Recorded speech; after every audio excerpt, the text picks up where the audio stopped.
Olá, um bom dia para você. Está no ar o 8 em ponto dentro do SC no ar. E termina hoje o Congresso Catarinense de Direito Eleitoral, promovido pelo Tribunal Regional Eleitoral do Estado e também o 4º Congresso de Direito Eleitoral da OAB. Em pauta, as novas regras da lei com vistas ao pleito municipal de 2016. Para falar mais sobre o assunto, eu converso com ele, que é professor de Direito da Univale, da Escola Superior de Advocacia e também da Escola Superior da Magistratura. Luiz Magno Pinto Bastos Júnior é o nosso convidado de hoje aqui no 8 em ponto. Tudo bem? Seja bem-vindo ao 8 em ponto. Tudo bem, obrigado, Rodrigo. Bom, com uma série de alterações que foram feitas na lei pelo Congresso Nacional que já valem para a eleição deste ano, o Congresso reduz a um evento de muita importância, né? Ele ganha um status, em vez de reduzir, ele ganha um status ainda mais importante, não é? Sem dúvida. Essas alterações foram bastante significativas e a maior parte delas, elas de alguma forma pioram o cenário eleitoral. Alguns amigos costumam falar que nós estamos diante de uma deforma eleitoral, porque existe uma série de questões e a mudança mais sintomática, mais significativa, é que nós temos uma redução do tempo de eleições. A período eleitoral, que originariamente era de 3 meses, a partir dessa reforma passa a ter de 45 dias.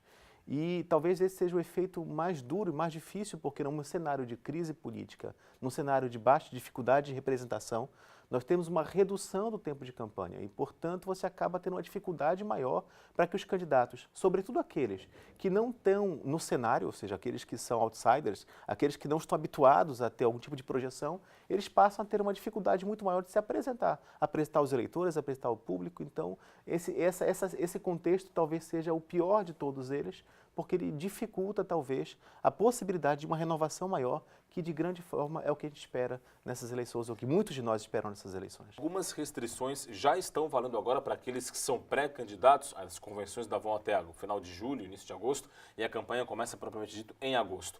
Mas já tem restrições. Que principais restrições são essas? Pois bem, a primeira questão importante é que agora a legislação reconhece, finalmente, a questão do pré-candidato. Aquilo que era pré-candidato, que na verdade eu não podia me apresentar como pré-candidato, hoje eu posso. Esta figura que não existia legalmente, mas que era uma prática recorrente entre as diferentes pessoas que se lançavam a cargos públicos, agora está reconhecida. Então, o que significa dizer isto? Significa dizer que você pode dizer, anunciar, você pode dizer, divulgar nos seus Facebooks, nas suas mídias sociais, no seu espaço de influência, você pode se apresentar como um candidato, como um pré-candidato. Em que pese essa permissão de poder fazer isto, não existe tanta clareza no que é proibido nesse período. E isso gera uma série de discussões, uma série de incertezas. Pode haver uma confusão entre eu me apresentar como pré-candidato a uma eleição e eu pedir votos? E essa é a única exigência clara que é proibida. Ou seja, a única coisa que eu não posso fazer é me dirigir ao candidato, ao público, às pessoas e pedir, eu peço o seu voto. Então, essa expressão, pedir voto, ou apresentar um número da minha candidatura a vereador, o número do partido não há problema, mas da candidatura a vereador eu não posso chegar e dizer o seguinte, me apresentar com esse número, porque isso já está dando uma conotação de que eu estou pedindo um voto, porque eu estou indicando qual é o voto para supostamente eu terei. A doação de campanha, não é? Essa é uma questão também bastante importante. Agora não se tem mais doação de empresas, agora só de pessoas físicas. Certo. Muda muito, influencia muito nesse processo para esse ano? Influencia drasticamente. Por que drasticamente? Porque tradicionalmente nós temos 90% das nossas doações que não são no fundo partidário, 95% são de campanhas, são de pessoas jurídicas.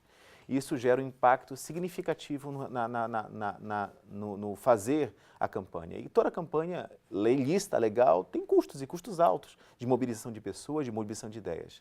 E isso tem várias consequências e uma delas essa está sendo a campanha do autofinanciamento. Porque, no fundo, quem quer se lançar candidato não tem dinheiro, enfim, tem que prover mecanismos próprios para poder estabelecer isso. A internet e as redes sociais, como o candidato deve se portar, deve se apresentar nas redes sociais? A legislação também fala sobre isso, falamos um pouquinho agora sobre essa questão do pré-candidato, mas como é que a lei vai trabalhar isso dentro da internet ao longo da campanha? Pois bem, quando a gente entra na campanha eleitoral, a internet ela tem algumas restrições. E a primeira delas, e talvez a mais importante, é eu não posso ter mecanismos pagos através da internet. Portanto, eu não posso ter post compartilhado, eu não posso impulsionar uma publicação, porque se eu me valho dessas ferramentas, eu estaria infringindo a norma. E a segunda coisa que a legislação mudou também, passou a prever, é a possibilidade de que existam atuações concatenadas de pessoas com a intenção de promover ou de atacar determinados candidatos.